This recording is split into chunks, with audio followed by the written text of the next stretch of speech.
Don't forget who you are and where you come from. F. Scott Fitzgerald. Despite the best efforts of the nameless hero in previous installments, the world in Risen 3 Titan Lords is still on the brink of disaster.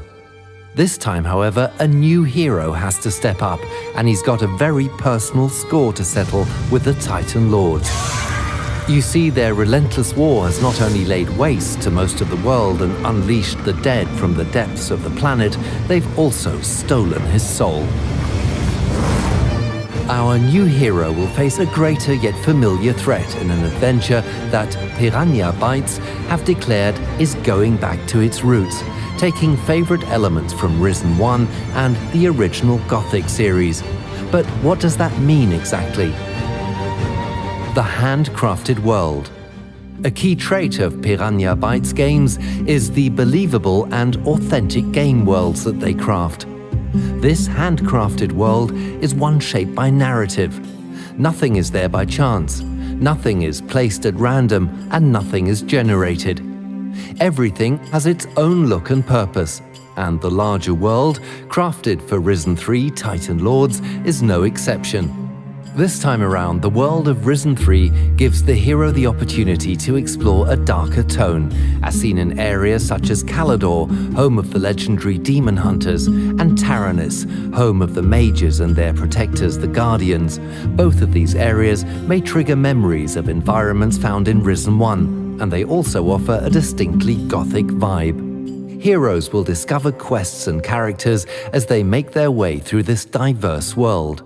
From quaint medieval-style towns and deep dark mines to the supernatural shadow world, there is a wealth of possibilities waiting to be explored, and for fans of the Piranha Bytes heritage, there may even be some familiar elements and indeed faces along the way. Mages. We should never have banished them. We should have killed them. Exploration. There's much to discover, and heroes are freer than ever to explore, whether it's treasure hunting in ancient ruins, roaming through forests or abandoned mines, and, for the first time ever in the Risen series, swimming off to uncharted areas, both with and without the aid of a map. No matter where one goes, as you'd expect, it's no walk in the park. Deadly creatures are lurking behind every corner. And the world itself isn't much friendlier than the local fauna. The world contains many dangerous areas loaded with precarious paths, booby traps, dead ends, and of course puzzles. But in Risen 3, as ever, fortune favors the brave, and more often than not, exploration reaps rewards, be it gold, peculiar quests, legendary items, or even secret passages. Attitude. At the end of a hard day's adventuring, our weary hero also can't always expect to kick back and relax peacefully with pals at the local tavern. But hey, that's Risen for you. Not everybody wants to be your best friend from the start, and those that do probably can't be trusted. Respect has to be earned or even taken. Go fuck yourself.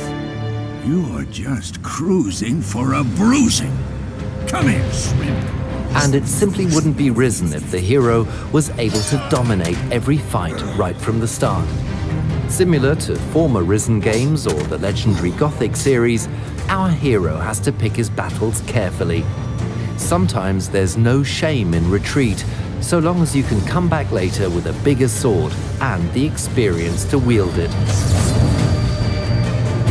Combat.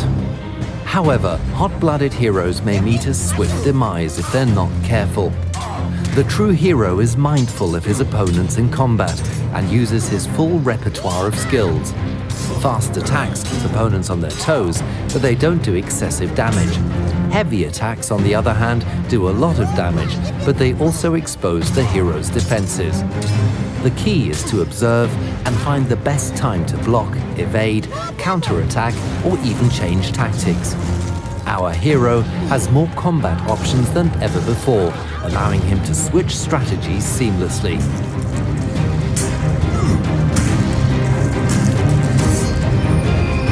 Skills. As the hero defeats enemies and completes quests, glory is earned. This glory can be spent on making the hero better in various ways by improving his attributes in the areas of melee and ranged combat, cunningness, influence, toughness, dexterity, magic and spirit, and by unlocking new skills and abilities. This time around, our hero has more freedom to forge his style by choosing what he wants to focus on upgrading. But how does one acquire such skills? Teach me something. What would you like to know? A staple of Piranha Bytes games are the skill trainers, who will help our hero reach new heights of greatness, and, of course, they're returning in force to Risen 3 Titan Lords. These NPCs will teach our hero perks which can unlock new abilities, if the hero possesses enough gold to make it worth their while, of course, and some will even offer to train unique skills only when the hero is officially part of their faction. So choose wisely, hero. Can I learn something from you? You're not a guardian, therefore I am not permitted to teach you any of our skills. But I think I could teach you a thing or two about fighting.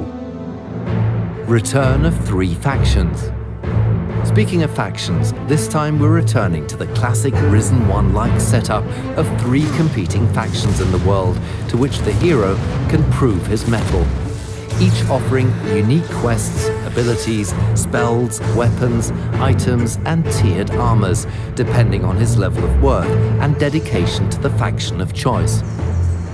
The hero can choose to dip his toes into the guild, getting only what he needs to progress and no more, or fully immerse himself in their ways, being granted their progressively better equipment as a result. Those who prefer heavier plate armors to cloth and lighter armors will have a lot to look forward to this time.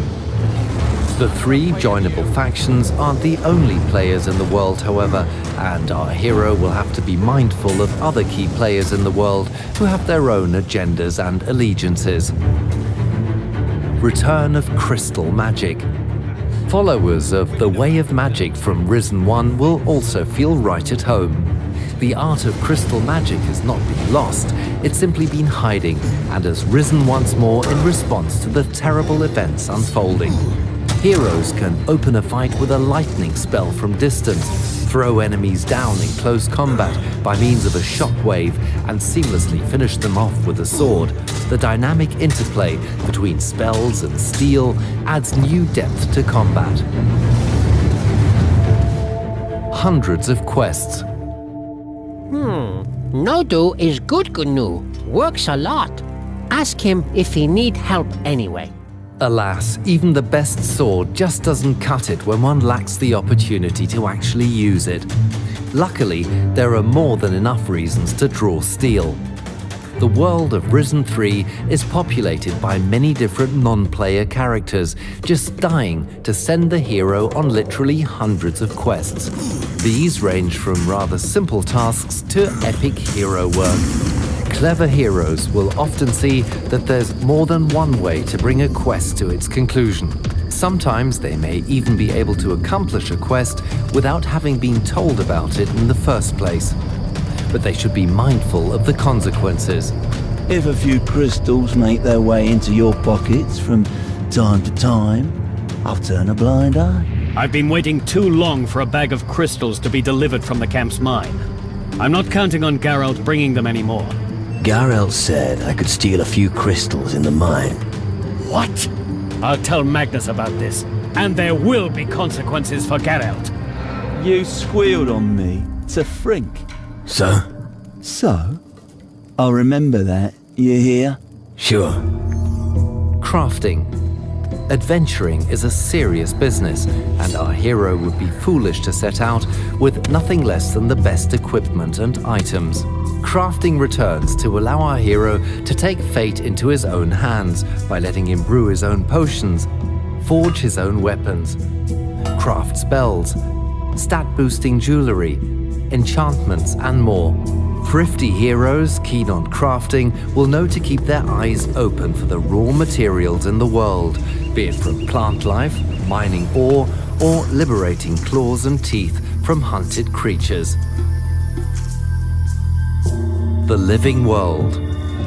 the brave hero sometimes earns a bit of downtime, and on occasion he can sit back and watch the inhabitants of the world go about their daily business, be it going to work and returning home, training for the troubles ahead, or simply spending their hard-earned cash in the taverns. Ah, customers! The dynamic day and night cycle is also perfect for kleptomaniacs. When everyone's asleep and no one's looking, sticky-fingered heroes can nick anything that isn't nailed down, so long as they aren't spotted. But they needn't worry about overloading their pockets. There's no such thing as over-encumbrance here. Risen 3 is made for players looking for a classic RPG experience, for players that harken back to the days and nights when games refused to hold their hand and left their path and destiny up to them. It's a game driven by these fans and built around their feedback. Thank you for joining us today. We hope this has given you an insight into how the veteran team of Piranha Bytes are drawing on their heritage for Risen 3 and how they continue to fly the banner for classic RPG experiences, bringing their unique style and personality to the role-playing games of today.